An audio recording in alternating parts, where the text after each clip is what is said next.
Gracias Marcela por estar con nosotros en el canal web de Culturas de San Marcos. Esto es un testimonio tuyo sobre tu arte, tu trabajo, el teatro, el cine, la literatura, el periodismo para ti. Cuéntanos un poco cómo te iniciaste, cómo te descubriste en las letras. Bueno, gracias por la invitación, antes que nada. En las letras, mira, la poesía, para comenzar por ahí, fue, yo diría que una especie de anunciación. Me encanta esa palabra. Y por supuesto no en el sentido religioso, ni mucho menos ni en el sentido bíblico, sino una especie de anunciación de lo que se venía sin que yo lo estuviera buscando, porque yo era muy joven. Esto fue en mi temprana adolescencia, cuando todavía estaba en el colegio, y no tenía ni la menor idea de lo que estaba buscando, ¿no? Pero realmente fue una cosa que como descendió en mí esta confirmación, esta necesidad de que eso era lo que yo estaba buscando y necesitaba hacer. Entonces fue bastante sencillo, sencillamente sentarme y ponerme a escribir, ¿no? Sin que yo tuviera idea, como te digo, de ninguna herramienta en ese entonces tan chica yo que me ayudara a asegurarme de que lo que estaba haciendo estaba bien o no, porque en realidad en ese momento no me importaba, simplemente era esta necesidad de plasmar por escrito aquello que yo sentí que me había como invadido, ¿no? Como un regalo, pues, ¿no? Como una epifanía. El hecho de descubrirte a ti misma y tus capacidades de imaginación y de escritura te sentaron a la página en blanco, ¿no es cierto? ¿Cómo iniciaste? ¿Poesía o historias o experiencias o tu diario? Cuéntanos un poco. Bueno, en realidad lo primero fue el colegio, ¿no? Porque yo en esa época te daban a elegir entre ciencias y letras, y yo elegí letras, y mi favorita era la clase de literatura.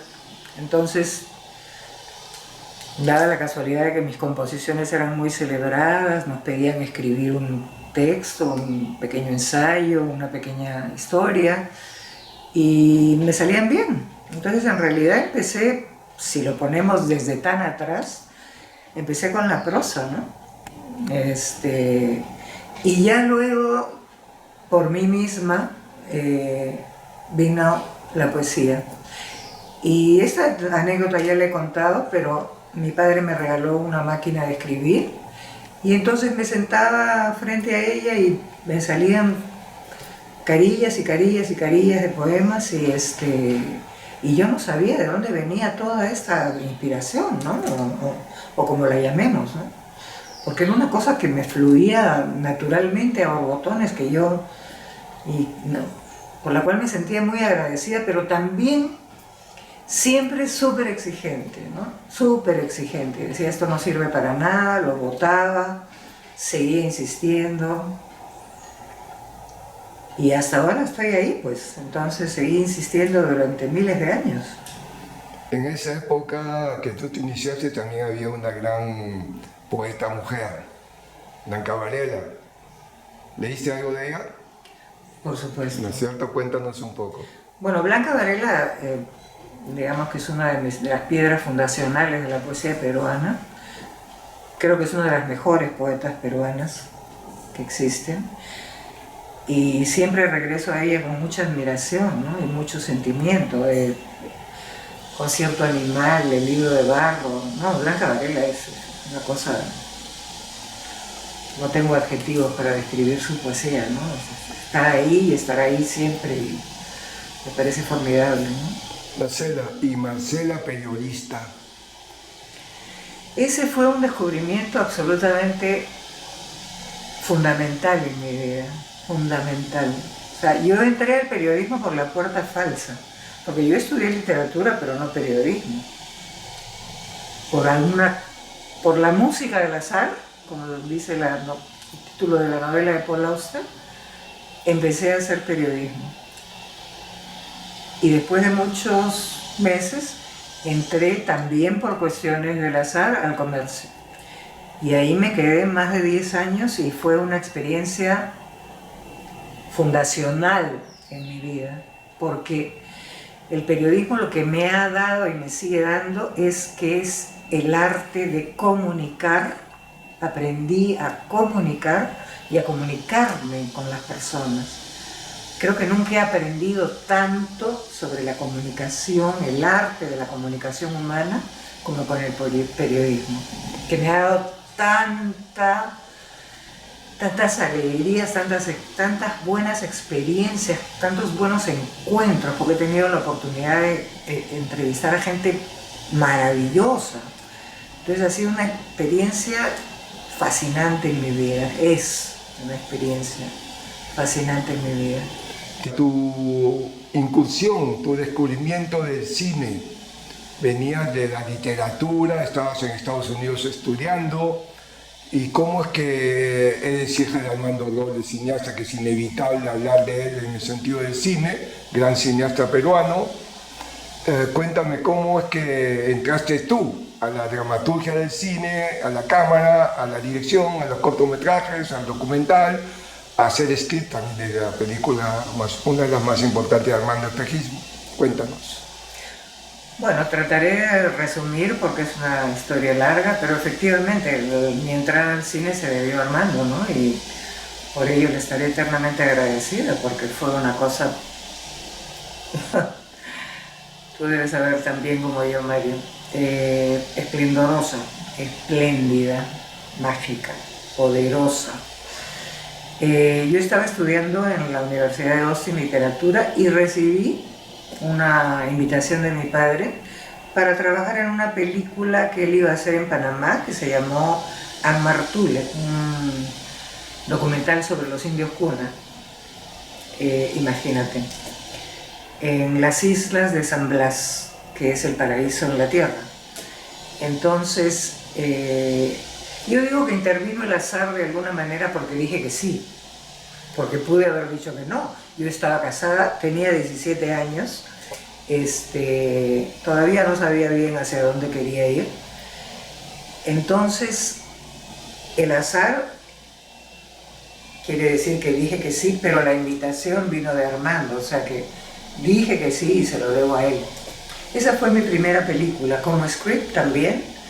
Y después, la segunda invitación de Armando fue para Espejismo, que fue una película tan mágica, la filmación fue tan mágica como lo es la película, ¿no? Imagínate el desierto de Ushuaia, pues en Ica parece Marte, ¿no? Es una cosa de ensueño, ¿no? De otro planeta. Ahí comenzó todo, seguí colaborando con Armando como script, como productora, como asistente de cámara. Justamente Carlos Ferrand hizo la cámara del Cementerio de los Elefantes, él hizo la dirección de fotografía y yo le hice de asistente de cámara. En fin, desempeñé toda suerte de oficios con Armando y luego formamos con Carlos Ferrand, Pedro Negri y Raúl Gallegos el grupo de cine Liberación Sin Rodeos, donde hicimos una serie de cortos y viajamos por todo el Perú haciendo una mezcla de cine y actividad política. Es imposible separar en la búsqueda de un lenguaje en el cine peruano a Liberación Sin Rodeos y la ley de cine y la búsqueda de una poética, digamos, con la cámara y con los contenidos. Ustedes como grupo aportaron muchísimo en esa búsqueda. La cámara de Carlos, Pedro, Raúl, tú, buscando esa poética, digamos, esa manera de expresarse entre banda sonora, espacios, silencios, encuadres. Cuéntanos un poco. Te voy a contar primero que nada que has resumido en tu pregunta mi respuesta. O sea, ya lo dijiste todo, entonces no tengo mucho más que decir. Primero, ¿por qué? Y te soy completamente honesta, estoy convencida, aunque ellos tres dicen que no soy la mejor persona para hablar sobre Liberación Sin Rodeos. Yo llegué al final a Liberación Sin Rodeos. Ellos empezaron, Carlos empezó, Pedro empezó. Yo llegué después. Entonces, de verdad, soy completamente honesta, no creo ser la persona más indicada para hablar sobre el grupo. Ahora, que fue un trabajo poderoso, magnífico, como te repito, tú lo has dicho en tu pregunta. Entonces, recorrimos el Perú buscando una especie de estética diferente en la que todos creíamos y todo se discutía en grupo. Y se lograron cosas muy interesantes, como el corto sobre Víctor Delfín, que es precioso, como que también Víctor en ese entonces era un hombre que estaba comenzando su titánica tarea en ese entonces. El documental que hicimos sobre Javier Heró, lo que hizo Carlos con Visión de la Selva, Niños, que es un poema cinematográfico, o sea, estábamos a la búsqueda de una nueva estética del cine peruano, y creo que hay muchos cortos interesantes ahí para respaldar esa búsqueda que logramos, que encontramos y que ahora está siendo exhibida en diversas plataformas. Y que finalmente, te contaba fuera de cámara, hemos logrado encontrar una copia de Javier Heró después de 50 años que se había perdido, y que probablemente exhibiremos en algún escenario adecuado el próximo año. La poesía para ti significó, de acuerdo a nosotros como lectores, y sentimos y encontramos visiones de realidades, pero que no pasan a ser fantasías, sino profundizan en temas determinados. Entonces tú hablas del amor, hablas de la sexualidad, hablas de lo social, hablas de ti, hablas de las cosas poéticamente, pero no como una poesía, digamos, tradicional, ¿no? Que se refiere a cánones, sino que escribes libremente. Cuéntanos un poco esa búsqueda. Ahora que dices que escribes libremente, siento como una especie de alivio, porque digo, sí, pues qué rico escribir libremente. Y eso me remonta un poco a algo que yo siempre he sentido respecto a mis contemporáneas peruanas cuando yo me inicié en la poesía, que siempre me sentí como una especie de outsider. Creo que en parte, solo en parte, se debió a que yo estudié fuera y que era muy importante en el Perú tener una especie de, voy a usar una palabra que no me gusta mucho, pero una especie de yunta o cofradía universitaria. Entonces la promo de la tal universidad o de cual otra universidad le daba a ese grupo un cierto anclaje, ¿no? Una cierta fraternidad que yo no tenía y a la cual yo no pertenecía. Y eso es una cosa que siempre he mantenido a lo largo de mi vida. No, salvo en el cine con Liberación, nunca he pertenecido a ningún grupo, ni a ningún partido, ni a ningún gremio, y siempre he sido una creadora independiente. Creo que eso de alguna manera marcó mi poética inicial. Lo que leían la llamada generación de los 80, no sé, las poetas de los 80, por ejemplo, leían a Silvia Plath, y yo leía a Silvia Plath mucho después, ¿no? Yo empecé un poco con otras lecturas. Entonces, me acuerdo que una vez una de las poetas de los 80, o llamadas la generación de los poetas de los 80, se me acercó y me dijo: no estamos de acuerdo con lo que estás haciendo, pero igual te felicito. Entonces yo dije: ah, caramba, pensé, no lo dije. O sea, no sabía que necesitaba la bendición de alguien para empezar a escribir, ¿no? Pero sí me chocó, ¿no? Me chocó profundamente que alguien me dijera: no estoy de acuerdo con lo que estás haciendo. Y eso refleja mucho de la actitud de muchos peruanos, ¿no? Que es triste, no solo en la poesía, sino en todos los ámbitos artísticos, ¿no? O sea, lo que el otro hace es juzgado más que aceptado. Entonces una de mis búsquedas en la poesía ha sido precisamente mantener, no parecerme a ninguna plantilla, ¿no? Que, por ejemplo, podría ser, no digo copia, porque eso sería un sacrilegio, pero no escribir como alguien más, sino escribir como era yo. Y me lo confirmó una vez Toño Cisneros, por quien yo tenía mucho respeto, y le pedí que presentara un libro mío, Pozo de Luna, y aceptó. Y me dijo, lo mejor que encuentro de tu poesía es que no te pareces a nadie. Y para mí es el mejor cumplido que me han hecho de lo que hago.